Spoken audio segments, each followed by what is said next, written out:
A new Gen Z employee fresh out of college slumps over their desk and sends a frantic message to a colleague. My boss doesn't guide me at all, just throws work at me, and that's it. It's so frustrating. Now picture scene 2, a millennial manager grabbing a much-needed coffee vents to another manager. I don't have time to handhold. Employees should be able to figure things out for themselves. Sound familiar? Perhaps the problem isn't about who's right or wrong, but that two generations have different expectations from their leaders. This is one of the quietest yet most intense conflicts in the modern workplace. A leadership mismatch that breeds frustration, kills productivity, and can even lead to top talent walking out the door. So how does a millennial manager who was taught to be self-sufficient lead a Gen Z employee who craves constant guidance? And how can Gen Z thrive under a boss they feel is distant? Today we're decoding this generational clash. We'll dive deep into what Gen Z needs from a leader, how millennial managers typically lead, and most importantly, how both can bridge this gap. Want to keep up? Watch now the 7 trends these two generations are creating.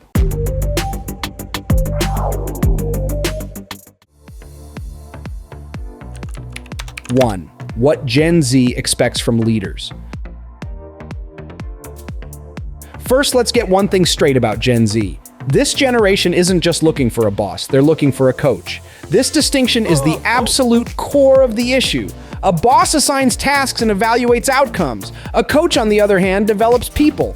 And the research is overwhelmingly clear. Gen Z wants their managers to inspire, mentor, and guide them, not just supervise their daily to-do list. They value leaders who are transparent, empathetic, and collaborative. For them, a leader who only delegates without listening doesn't provide much value. Why this massive shift? It's not entitlement. It's a logical response to their upbringing. They are true digital natives, the first generation to grow up entirely in a world of smartphones and social media. This environment is built on instant feedback loops, likes, comments, shares, all happening in seconds. So waiting a year for a formal performance review feels like using a dial-up phone in the 5G era, painfully outdated and inefficient. For a generation conditioned to always know where they stand, ambiguity creates anxiety. Furthermore, they crave purpose. Having witnessed the economic struggles and burnout of their millennial and Gen X parents, they are deeply motivated by meaningful work. A 2025 Deloitte survey found that a staggering 89% of Gen Zs consider a sense of purpose to be important to their job satisfaction and well-being. They need to see how their individual tasks connect to a larger, meaningful mission. A leader who can't articulate this why will quickly lose their engagement. And finally, they prioritize psychological safety. This isn't a buzzword, it's a non-negotiable. Psychological safety is the belief that you won't be punished or humiliated for speaking up with ideas, questions, concerns, or mistakes. Gen Z is the most open generation yet about mental health, and they will not thrive in a fear of boss environment where they feel they can't be vulnerable or learn from failure. 2. How Millennials Lead. Now let's pivot to the millennial managers. They're in a uniquely tricky spot. Many are first-time managers who don't want to be as authoritarian as their Gen X bosses, but they also aren't yet accustomed to being the coaches Gen Z expects. Their natural leadership style is often democratic and collaborative. They love teamwork, encourage idea sharing, and aren't big on rigid titles or hierarchy. On paper, this sounds perfect for Gen Z. But here's the catch born from their own experience. Many millennials started their careers under Gen X managers where they were largely expected to be independent and self-reliant. They were given a task and told to figure it out.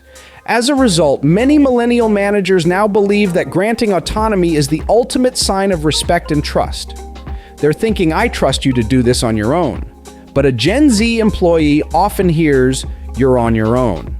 This well-intentioned empowerment is perceived as neglect.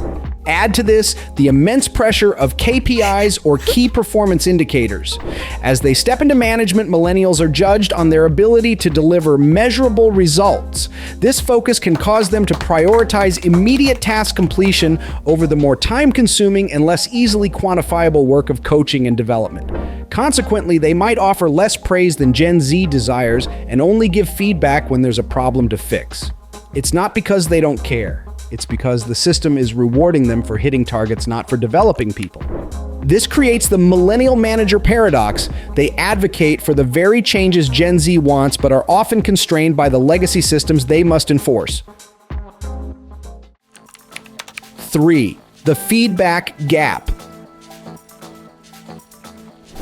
The single biggest, most explosive disconnect between these two generations comes down to one word: feedback.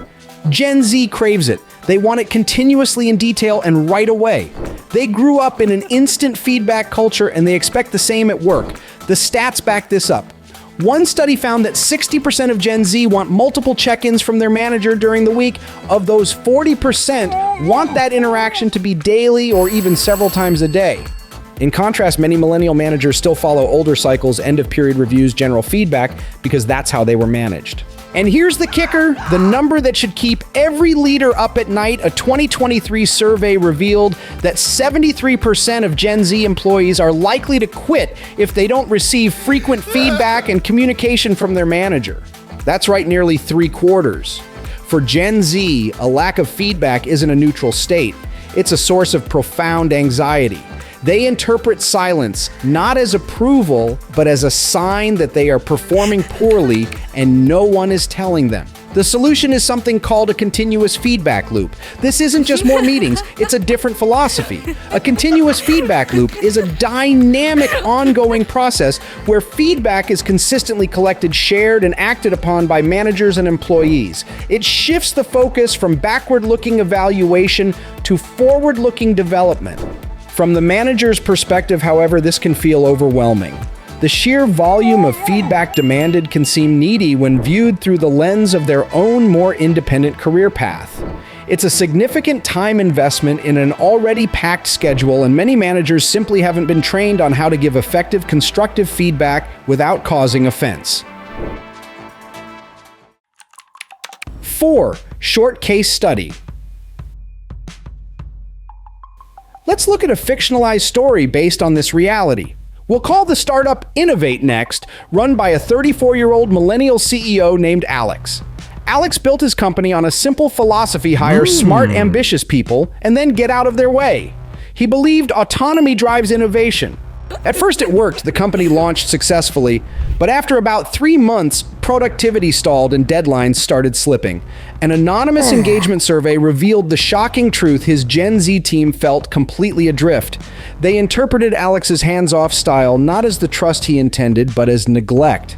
Phrases like directionless and "I have no idea if I'm doing a good job" were everywhere. Alarmed, Alex brought in an HR advisor. The advisor helped him see the disconnect: what he saw as empowerment, his team saw as a lack of investment. So Alex committed to a pivot. He implemented a new framework built on coaching leadership. First, he replaced his random check-ins with structured weekly 30-minute one-on-one S. The agenda wasn't just a status update, it was a developmental conversation about challenges, wins, and goals. Second, to combat the feeling of being directionless, he implemented a company-wide OKR objectives and key results framework. Now everyone could see how their daily tasks contributed to the larger mission. Finally, he introduced Feedback Fridays, a weekly ritual to normalize giving and receiving recognition and constructive input. The results were transformative. Within a single quarter, engagement scores rebounded. Project velocity increased. Most importantly, voluntary turnover dropped to near zero. Alex successfully transitioned from a hands-off boss to an engaged coach, unlocking his team's full potential. 5. Is Gen Z suited for old-style leadership? So when Gen Z starts taking on leadership roles, which is already happening, what will they bring to the table? Certainly not the old style. They will likely bring a new philosophy emphasizing transparency, approachability, and two-way feedback. They'll be willing to receive feedback from their subordinates, creating an open environment.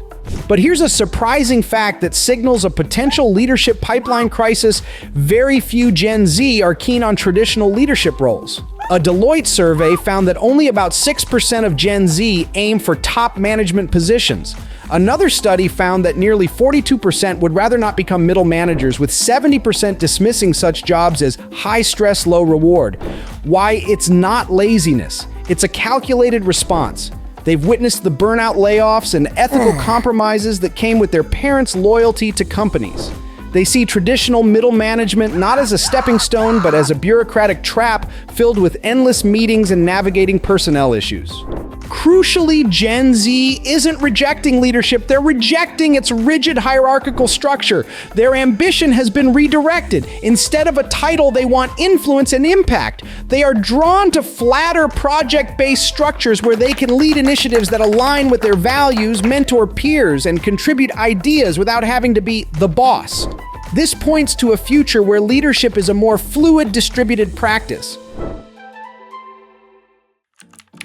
6. Advice for the present. So how do we fix this right now? The good news is that there are concrete, actionable steps both sides can take. This isn't about one side winning, it's about both sides adapting. For millennial managers, it's time to upgrade your leadership style. Think of it as moving from manager 1.0 to coach 2.0. First, master the coaching leadership style. A coaching leader's primary focus is on identifying and nurturing the individual potential of each team member to elevate the whole team. Instead of giving answers, ask powerful questions. Instead of just assigning work, co-create development plans with your employees. Second, engineer psychological safety. This is a shared belief that the team is safe for interpersonal risk-taking. Lead with empathy. Frame mistakes as learning opportunities, not punishable offenses, and model vulnerability by being open about your own challenges. Third, implement a continuous feedback culture. Schedule frequent low-stakes check-ins. Use a balanced formula for feedback. State your high standards, provide assurance of their capabilities, give clear direction, and offer your support. And fourth, connect daily work to a larger purpose. Always explain the why behind a task. Help your team see the impact they are making beyond their to-do list. Now, for Gen Z employees, passively waiting for the perfect manager isn't a winning career strategy. You need to learn the art and science of managing up. What is managing up? It's the professional skill of strategically and proactively managing the relationship with your superior to be the most effective employee possible, creating value for your manager, the company, and yourself. First, take ownership of the feedback process. Don't wait for the annual review. Take the initiative to schedule brief check-ins. Ask for specific feedback. Instead of a vague, "how am I doing?" try, "I've finished the first draft of the report. I'd love your eyes on it before I proceed just to make sure I'm on the right track." This is concrete and easy for a busy manager to respond to. Second, learn your manager's language. Observe and adapt to their preferred communication style. Do they like quick slacks or detailed emails? Understand their top priorities and pressures. Frame your requests in the context of how it helps them achieve their goals. Third, be a problem solver, not just a problem reporter. When you encounter a challenge, brainstorm potential solutions before you go to your manager. Present options. This shows initiative and critical thinking, positioning you as a high-value, proactive partner. Conclusion.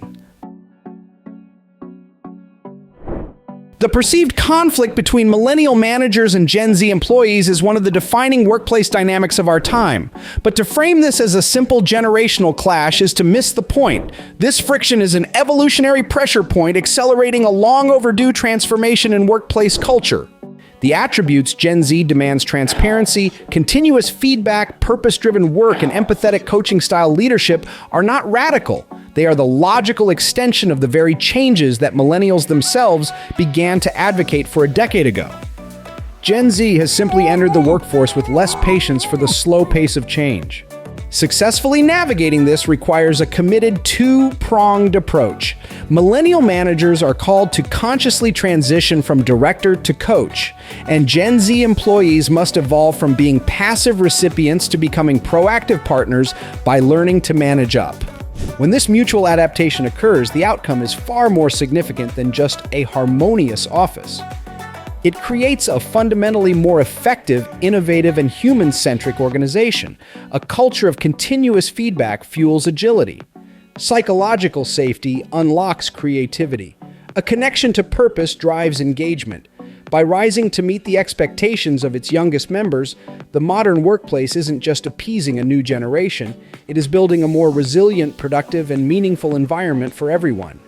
So we want to hear from you. If you're a millennial boss, have you ever been confused managing Gen Z and Gen Z? What do you appreciate most about your current boss? Comment below and share your leadership or mentorship experiences. If you found this video helpful, like and subscribe to the GenShift channel to catch the next episode where we'll discuss career advancement and ambition between the two generations.